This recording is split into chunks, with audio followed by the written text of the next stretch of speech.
আসসালামু আলাইকুম। আমি দেশের কিছু এলাকাতে নিম্ন আদালত অর্থাৎ জেলার যে আদালতগুলো আছে কিছু এলাকাতে সেখানে ঘেরাও হয়েছে, এই ধরনের ডিস্টার্বিং খবর পেয়েছি। তো আমি যারা আন্দোলনকারী ছাত্র জনতা ভাই আছেন তাদের কাছে আমি একটা অনুরোধ করব, কোনো অবস্থাতেই জেলার কোনো আদালতে কোনো ধ্বংসযজ্ঞ বা নাশকতামূলক কাজ করবেন না, এবং সেখানে ঘেরাও করারও প্রয়োজন নাই। আমি যতদূর জানি, আমি আপনাদের কনফার্ম করছি, ছাত্র জনতার পক্ষ থেকে যেই প্রত্যাশাটা ছিল সেটা হচ্ছে উচ্চ আদালতের, সুপ্রিম কোর্টের চিফ জাস্টিস এবং অন্যান্য কিছু জাজের পদত্যাগের ব্যাপারে। নিম্ন আদালতের ব্যাপারে তাদের কোনো কর্মসূচি নাই, এবং এটা ভুল করে বা না জেনে কেউ বলে দিতে পারে, কিন্তু আমি আপনাদের কনফার্ম করছি এই ধরনের কোনো কর্মসূচি অ্যাটলিস্ট আপাতত নাই।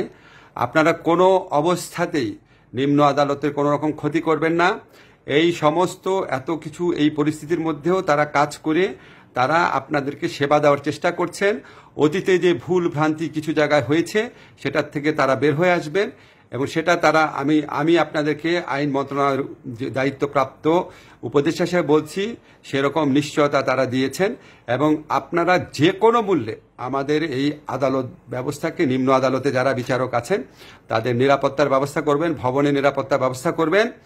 যারা উচ্ছৃঙ্খল জনতা আছে তাদেরকে বুঝিয়ে শান্ত করবেন।